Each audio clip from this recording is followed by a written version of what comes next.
Mungkin banyak dari kita semua yang sudah tidak asing apa itu pesugihan. Ya, benar. Kegiatan syirik yang salah satu contohnya untuk melariskan dagangan.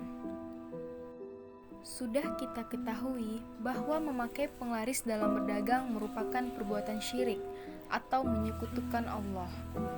Para pedagang yang menggunakan penglaris tersebut seakan-akan tidak puas atau bahkan tidak percaya dengan rezeki yang Allah berikan kepada setiap umatnya. Padahal Allah telah mengatakan bahwa setiap manusia memiliki rezeki masing-masing dan Allah sudah menjamin umatnya mendapatkan rezeki. Indonesia merupakan negara yang mayoritas muslim, namun banyak pedagang muslim yang menggunakan penglaris dalam berdagang.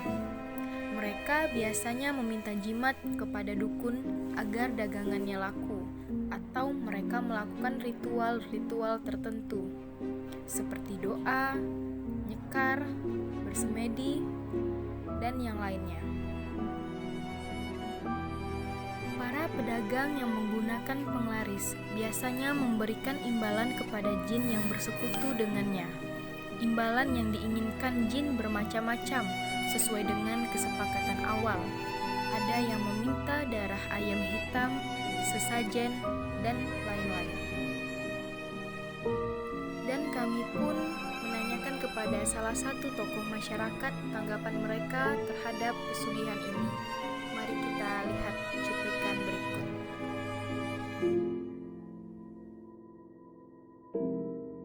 Assalamualaikum warahmatullahi wabarakatuh.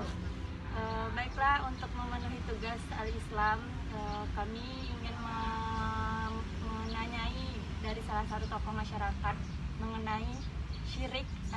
Salah satunya yaitu tentang pesugihan. Oke, mari langsung aja kita tanya sama narasumbernya. Narasumber kita. Assalamualaikum warahmatullahi wabarakatuh.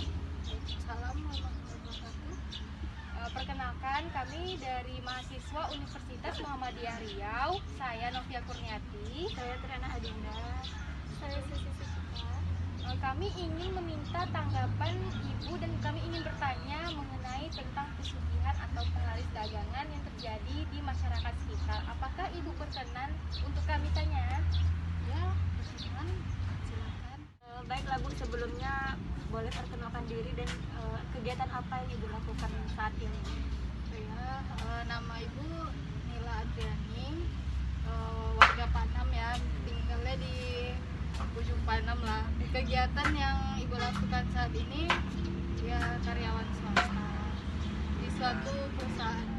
Apakah Ibu pernah mengalami atau mendengar kasus pesugihan tersebut? Kalau mendengar sih udah pernah ya, cuman mengalami jangan sampai. Atau Ibu pernah mendengar cerita dari orang lain tentang kasus ini? Kalau cerita sih ada, dari tempat-tempat yang pernah kita singgahi pun pasti ada ya, dengar-dengar cerita dari orang. Kalau dialami sendiri belum pernah. Contohnya ceritanya Suatu tempat makan gitu kan, di tempat makan ayam penyet atau kayak mana gitu. Jadi di situ tuh orang nggak curiga gitu, kita di situ kok rame gitu. Pas kita ke sana memang enak gitu, pas dibawa pulang kok rasanya aneh gitu, makanannya berubah. Jadi kan agak gimana pemikiran orang lain gitu. banyak yang Mungkin bilang sih kalau misalnya orang awam kan mungkin nggak ngeh dia ya, nggak akan ngira kalau itu pesugihan. Mungkin kalau orang yang udah paham pasti tahu dia.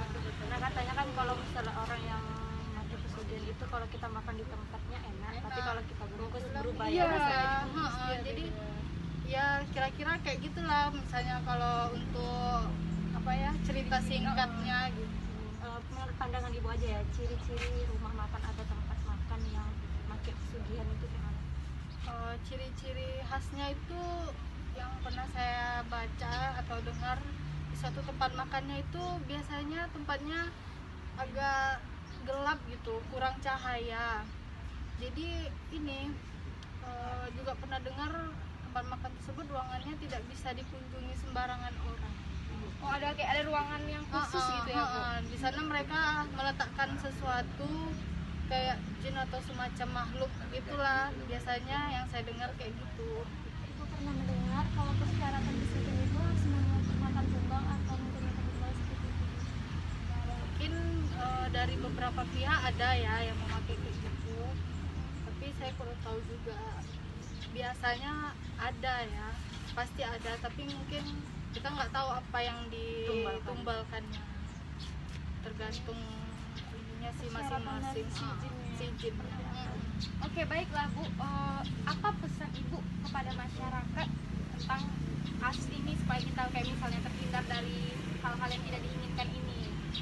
Baiklah, pesan saya yang utama kita harus mendekatkan diri kepada Tuhan Yang Maha Esa, orang Islam ya, kepada Allah Subhanahu Wa Taala, dan memahami isi Al-Quran maupun hadis mengenai kasus syirik yang kita bahas tadi itu. Terus mengamalkan bahwa kita tidak boleh menyembah atau meminta kepada selain Allah, apalagi menyembah atau meminta kekayaan kepada jin, setan, atau kayak pesugihan ini. Oke, baiklah Ibu, terima kasih atas pesan dan udah mau nih menjawab pertanyaan dari kita. Semoga pesan Ibu juga didengar oleh masyarakat lain. Hanya itu aja yang bisa kami ucapkan. Wassalamualaikum warahmatullahi wabarakatuh. Waalaikumsalam warahmatullahi wabarakatuh.